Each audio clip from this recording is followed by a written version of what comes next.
The final week of the WHL season is providing one crucial meeting after another. Tonight in Calgary, that applies for the final showdown between the Hitmen and Rebels. Red Deer still has their sights on a top 2 spot in the Central, but they'll need a win over a Hitmen team that is back at home in the driver's seat for a division title. An Alberta rivalry is set to heat up again. Rebels and Hitmen, next on Shaw. Stick lifted, but stays right with it. Knocked down by Morrison. Now Nell and Kanzig. Torensky drops it, but right to Pawlenchuk. Bobyk, a drive! He scores! Colton Bobyk with a blast, and the Rebels strike first. Well, I'll tell you, this is a big reason why they give up Nick Sharif to the Spokane Chiefs with the second-round draft pick to bring Colton Bobyk in. Is because of his offensive presence and the way he can unleash with his shot. He can shoot the puck. Only his 5th goal on the season, but he's only played in 27 games. Look at that. He places that exactly where he wants it. This is what they're expecting and hoping more from Colton Bob. Huge part of those great Flames teams in the 80s. And now Medicine Hat leading the Raiders 5-2. Here's Tambolini. He scores! Tambellini's 47th, and we're tied at 1.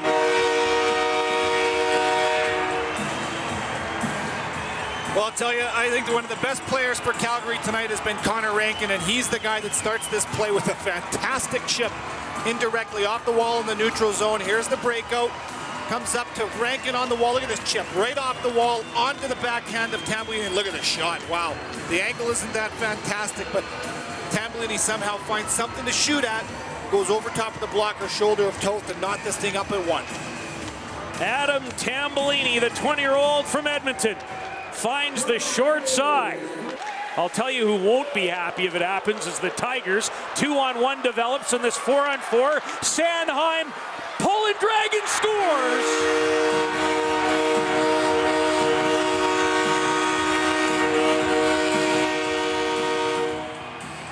Travis Sanheim, and that's a tough break for the Rebels.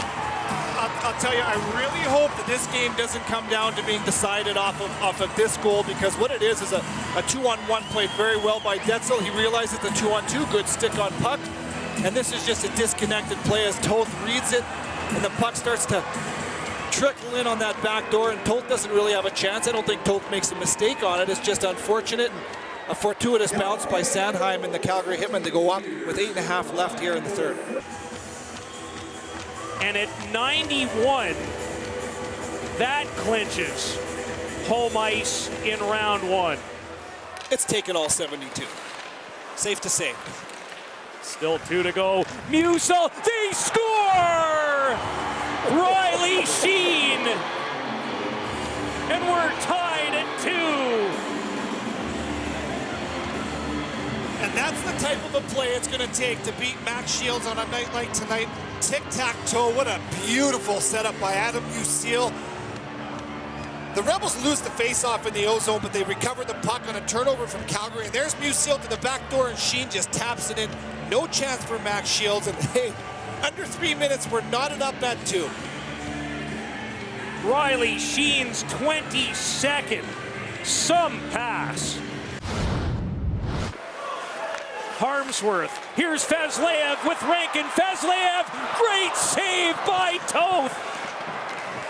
Rankin, dipsy doodles, still with it. Has a chance, he scores!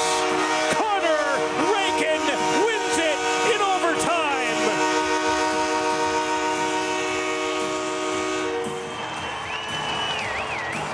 Well, how good has he been all night long?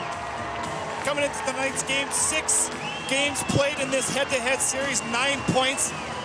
Well, this is the biggest of them all with the overtime winner. Earlier, it was a 2-on-1, and Fazleev chose to shoot instead of hit Rankin on the back door. But Calgary maintains puck possession, and you're going to see here Rankin drive to the net, and on the wraparound, he holds, and not much to shoot at, but look at him pick that top corner. That is an absolute beauty, folks. Connor Rankin ties his career high with his 32nd.